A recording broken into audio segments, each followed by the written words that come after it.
Good evening, church. I can promise you that I'm more nervous about speaking to you guys than song leading. And I was blessed to do both of those today. So I can promise you I'm more nervous about speaking. But one of my girls asked me one time, do you still get nervous, leading singing?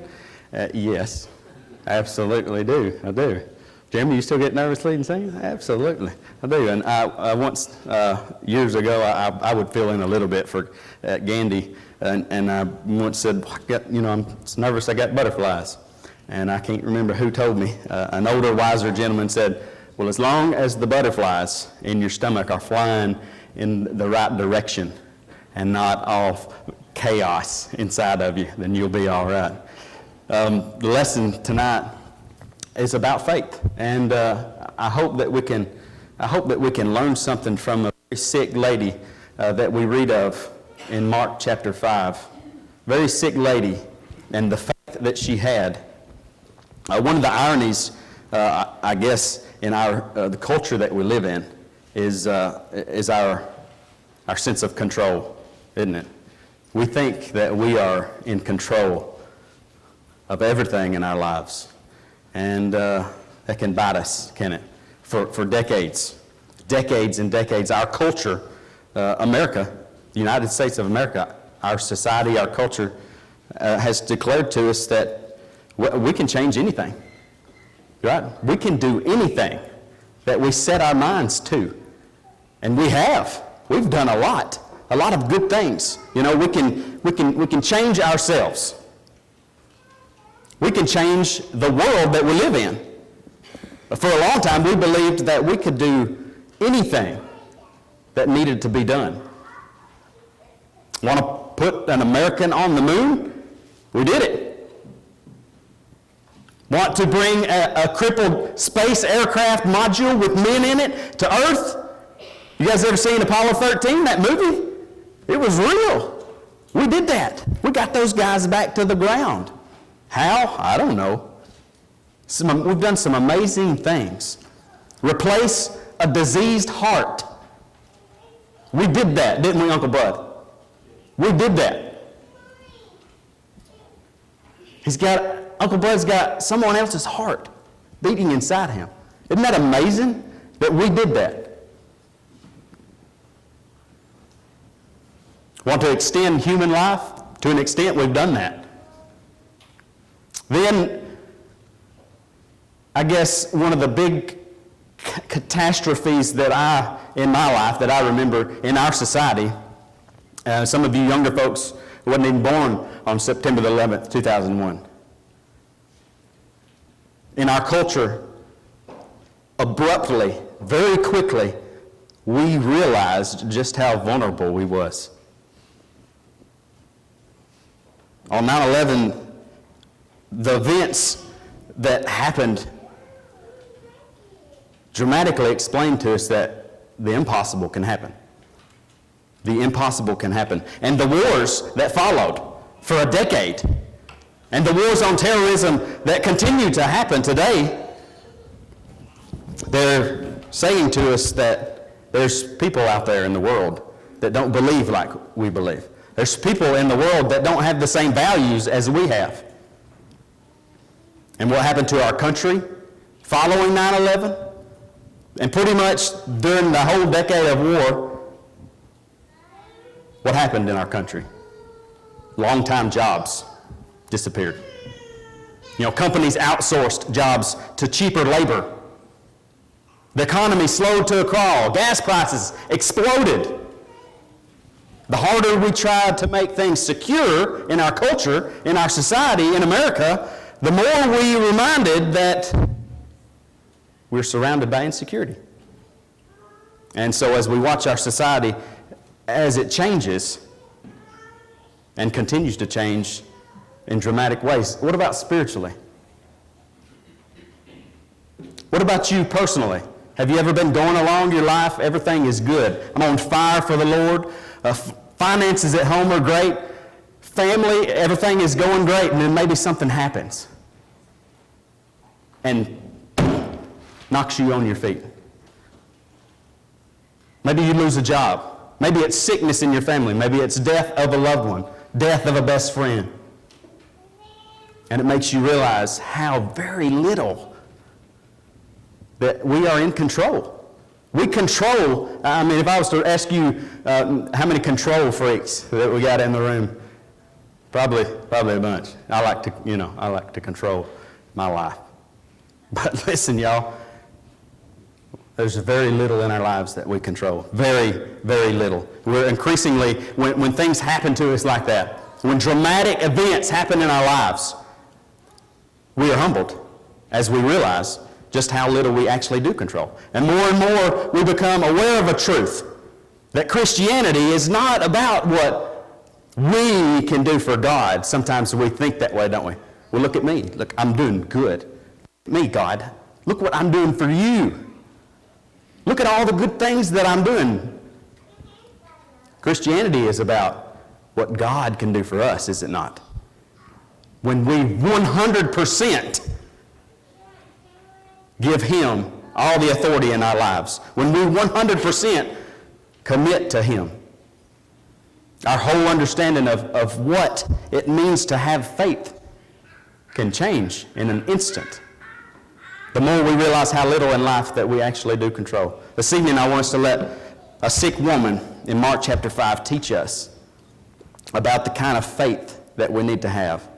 And for time's sake, we didn't start at the beginning of the story there in Mark chapter 5. In verse 21, we set the context of the situation. Okay? So Jesus just left the land of the Gerasenes. Remember where the legion, the evil spirit legion, he cast out of the man, went into the swine. The swine killed themselves in the ocean. The people didn't like that very much, did they? The people pretty much ran Jesus out of that land. So he leaves, and he's traveling. He's traveling. A synagogue official comes to him, imploring about his daughter. My daughter is at the point of death. Will you come and heal her? Jesus obliges. So they're on their way to heal this man's daughter. Now, as they're making the trip to the man's house, they get word that the man's daughter died. What did Jesus say? Don't be afraid. Man's daughter just died. Don't be afraid. Just believe. Have faith. Well, in between the synagogue official's request, imploring about his daughter, and the time that they got the news that the daughter was dead, we read the story about this woman who was afflicted with this issue of blood, discharging blood for 12 years. Can you imagine? Women, can you imagine? 12 years. She had gone to doctors. She had suffered through treatments. I don't know what their treatments was. I don't know what their doctor's offices looked like back then, but she suffered through doctor after doctor after physician after physician. But no one had helped her. Not only that, the Bible tells us that she was worse. Her condition was worse. And what happens? We all know when we go to doctor after doctor after doctor, after treatment after treatment after treatment, guess what happens to the wallet? She's broke. She got nothing left. She's on her own. She's hopeless. No one can help her. And she got no more money left. And then she heard about this man, Jesus. She heard that Jesus was coming through her town. And the powerful deeds that he performed. And the Bible says in verse 28 that she believed. For she thought in her mind that if I just touch his garment, not even touch Jesus, but if I just touch his garment, I will get well. Isn't that an amazing faith when you think about all that she went through, when you consider all the failure that she went through? Nobody could help her. The best doctors in the land couldn't help her. She's out of money, and she thinks, well, if I just touch this man's garment, I'll be healed. No doubt she had faith that he was the true Son of God. No doubt she had faith that he was the real thing. He was the Messiah. And if I just touch his garment, I'll be saved. The key to destroying her disease was touching Jesus. Not even just touching Jesus, but just touch his clothing. She didn't want him to know. But she didn't just say, I believe that just touching Jesus' clothes will heal me. I believe, heal me. No. She believed, but she acted on that belief. She acted on her faith. There's a lesson to us today. She didn't just have faith, she had action with faith. She had a plan, which was a very difficult plan, by the way. We think nothing about a woman, oh, that's a nice shirt you're wearing today. It's not. We think nothing about a woman touching a man. I don't know, a couple of years ago, Kim, I was wearing this collared shirt, and it had the buttons. It had the buttons where you could button the collar. And I had it all flared out like a 70s shirt, and I didn't have it buttoned. Kim said, no, it looked better buttoned. She buttoned them. Think nothing about that today, do we? Oh, not so then. A woman was not supposed to touch a man. Especially if she's bleeding.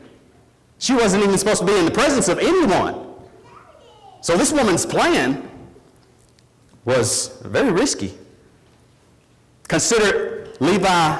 Okay, they're living in the Old Testament, right? Jesus has not nailed the law to the cross yet. So these people are living by the old law. They're living by this law. In Leviticus chapter 15 and verse 25 says, now if a woman has a discharge of blood, and I will sum it up, and very shortly, we don't have to read it all, but it says that she is unclean. Verse 26, if she lies on the bed is unclean. Verse 27, likewise, whoever touches them shall be unclean. Whoever touches her shall be unclean and shall wash his clothes and bathe in water and be unclean until the evening time. But she had a plan, and she knew that if she would just touch the garment of Jesus Christ, she'd be healed. This poor woman confronted two enormous risks. The first risk was because she had an issue of blood, she wasn't even supposed to be out in public. She was supposed to be home. So she's breaking the law by joining the crowd. Number two, not even a healthy woman was supposed to be touching a man in public. So no wonder she was afraid when she was caught. Verse 33. Verse 33, Mark chapter 5. Says the woman fearing and trembling. She's trembling. She's aware of what had happened to her. Came and fell down before Jesus and told him everything. Told him the whole truth. No wonder she was afraid. For her, in her condition, she had a bold plan. She had a risky plan. She would blend in with the crowd. She would follow Jesus. She would get up, and as Jesus was walking by, she would kneel and just brush up against him. Touch his clothes and be healed. She was convinced that if she could just do that, no speaking, no talking to him, no plea, no begging, no ceremony, no attention. She didn't want to draw any attention to her because she was breaking the law. She would be healed. She was right.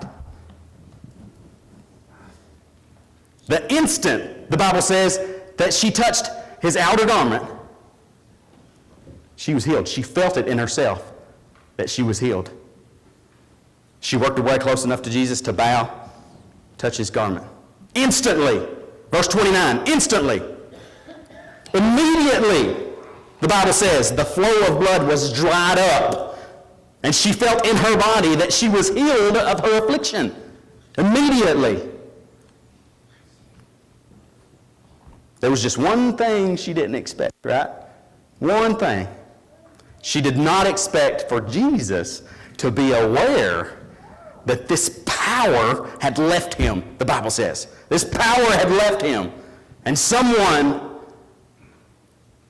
touched his clothes. But not just someone with faith.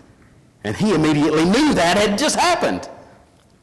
And she didn't expect that. And the result of her faith, or rather the result of her touch of faith. Because even today, it isn't just our faith that saves us. It's when we put our faith into action. Right? So her touch of faith, the result was, well, immediately she was healed. The minute she touched Jesus' clothes, she was healed. The issue of blood dried up, and she even felt it, that she was all better. Number two, immediately Jesus knew that someone with faith had touched him. How amazing is that? He turned to the crowd, and he asked, "Who touched my clothes?" The disciples, in verse 31. Can you hear the sarcasm? There's a lot of sarcasm in the Bible, by the way. God even uses sarcasm. Listen, the disciples said to him, "Jesus, do you see the crowd pressing in on you?" Can you imagine the thousands of people? He just before this account, he was over there in the land of the Gerasenes, and he took an evil spirit from a man and put him in a swine, and they jumped off into the ocean.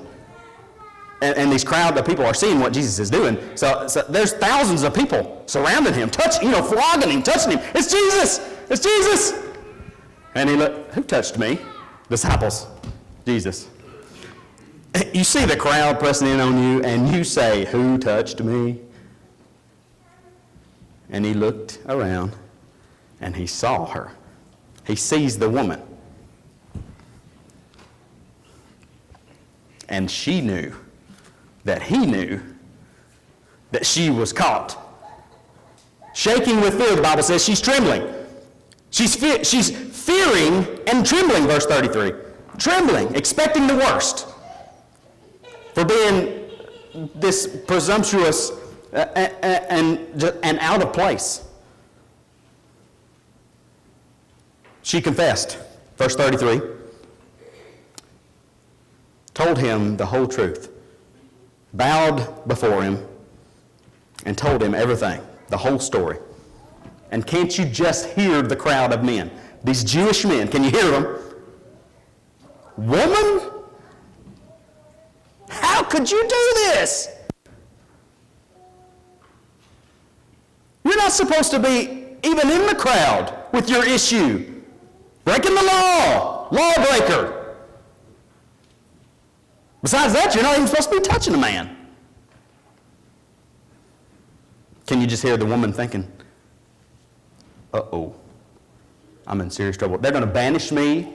They're going to send me into the wilderness for the rest of my life. Or worse, they're going to stone me. That's what they're going to do. They're going to stone me. They're going to kill me." But Jesus didn't condemn her. He didn't take the miracle back. He could have just took the miracle back, because it wasn't his plan to heal her. It wasn't even in Jesus' plan. He said, "Daughter," verse 34, "my garment didn't make you well." What did? Your faith has made you well. Go in peace and be whole of thy plague, the King James Version said. Be healed of your affliction. Go in peace. He didn't take the miracle away. He didn't give her back the affliction that she had been suffering with for 12 years. She said, "Your faith is what made you whole, woman. Go in peace." There's two incredible truths in this story. There was an incredible difference in touching Jesus in faith and just merely touching Jesus. Because I promise you, he was getting touched and he was getting flogged, and there's thousands of people around him, but this woman touched him in faith. Number two, though the unclean woman touched Jesus, she didn't make him unclean. Rather, he healed her. And that's kind of what we do, and we're guilty of today, right? Rodney alluded to it this morning. We want you to get clean out there and then come in here. We don't want you to come in here dirty, but that's not what God's about, is he? We come to God filthy, but we not rub off on him. We don't make Jesus dirty. He cleans us. In some ways, I believe that Christians today, maybe in our society, in our culture, where we live, when something dramatic happens to us, we are reintroduced to the importance of the power of faith. And sometimes we take it for granted, right? When everything's going good, I'll be the first to admit it. I'm guilty. When everything's going good, maybe my prayer life isn't as strong, right? But when something happens that I need God, I'll go to him right away. So in recent times, in our country, we've been focused, in the church as well, we've been focused on disagreements about issues, and sometimes we forget about faith. We stress about procedures rather than motives sometimes. The cry has been, do it right, rather than do it for the right reason. We've been so focused on issues that we easily create the impression that the key is in the procedure, not the motive. Now make no mistake, okay, I'm not downplaying procedures. I'm not downplaying doctrine and teachings, but when we focus on procedures, and that's all we focus on, then we lose the heart, we lose motive. It's very difficult sometimes to structure our lives in faith in the society that we live in. I suppose maybe we're a little spoiled in a sense, maybe. Because I have the feeling, and maybe you do too, I have the feeling that in foreign mission fields, in foreign countries, in hard places, when they receive a message on faith, a very powerful message on faith, I have a feeling that they have a much clearer and more meaning to them than we have in our own society. So there's two conscious prayers I feel like that we should remember. Number one, Lord, never let us forget who we are. If you are a New Testament Christian, you've been bought. We have been bought with a price, and that price was Jesus' blood. Second is, God, help us remember how to depend on you. And what do? Sometimes we depend on me. I depend on me. I'm very control-oriented. I can do this on my own. Our society encourages us to do it on your own, right? Take care of number one. That's what we hear. Take care of number one. Because nobody else is going to. Why is it so hard to live by faith in the culture that we live in our society? Because we are deceived sometimes into thinking that we are in control, but we're not. There's very, very little that we control. So too often our demands make our God trivial. We know too much about depending on people and too little about depending on God. And as a result of that, when people face personal faith crises, is that a word, crises? Is it just crisis? They turn to people instead of God. Now, don't misunderstand me now. People can help people. Counselors can help us. Therapists can help us. You can help me. We can help each other. Galatians 6, bear one another's burdens. But when we just depend on people and we're afraid to trust God, something's wrong. This lady in Mark chapter 5 had nobody. She had nobody. She had no money. She had nothing but faith and action. If we do not live by faith, we will never know what faith is if we don't live by it. And if people out there don't see us living by faith, then they will just think the gospel is an invitation to church instead of an invitation to life.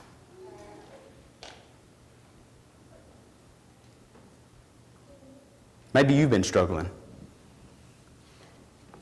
Maybe it is that you need to become a child of God and be baptized in the watery graves of baptism. Maybe you need to come back to God. Maybe you just need help or prayers from the folks here at Leoma Church of Christ, and we would gladly pray with you. If you are subject to the invitation in any way at all, please come while we stand and while we sing.